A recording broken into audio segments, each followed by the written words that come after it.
சாய்ராம். அன்பு குழந்தையே, சதா சர்வ காலமும் என்னையே நினைத்து என் நாமத்தையே உச்சரித்து கொண்டிருந்தாலும் உன் மனதில் ஆழமாக புதைந்து கிடக்கும் கவலைகளில் இருந்து உன்னால் வெளியில் வர இயலாமல் தவிக்கும் நிலையை பார்த்து என் நெஞ்சம் பதறுகிறது.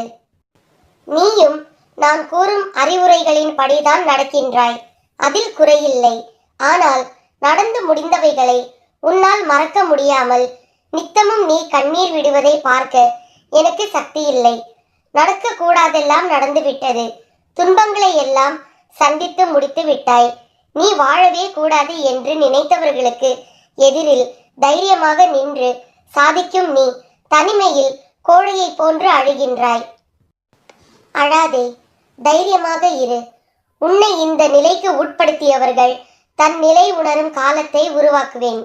நீ இழந்ததையெல்லாம் வேறு வடிவில் உன்னை வந்தடைய வழிவகை செய்வேன். அத்தனை கஷ்டங்களையும் தாங்கிக் கொண்டு சாயியே துணை, சாயியே சாஸ்வதம், இன்னும் என் நிலை இறங்கினாலும் சாயி இருக்கிறார் என்று இருக்கிறாயே, உன்னை எப்படி கைவிடுவேன்? நீ பார்த்து கொண்டே இரு. உனக்கு கஷ்டங்களை உருவாக்கியவர்கள் கண் பார்க்க உன்னை கோபுரத்தின் உச்சியில் அமர வைக்கின்றேன். உன் குழந்தைகளால் உன்னை மேன்மை அடைய செய்கிறேன். என்னை நம்பு, இது என் சத்திய வாக்கு. எல்லாவற்றையும் மனதிற்கு அடியில் புதைத்து வைராக்கியத்துடனும் வலம் வா. நீ சாயியின் குழந்தை. உன்னை அசைத்து பார்க்கிறவர்களை சாயி அசைத்து பார்ப்பார் என்ற நம்பிக்கையுடன் இரு. நீ நிச்சயம் நல்ல நிலைமைக்கு வருவாய்.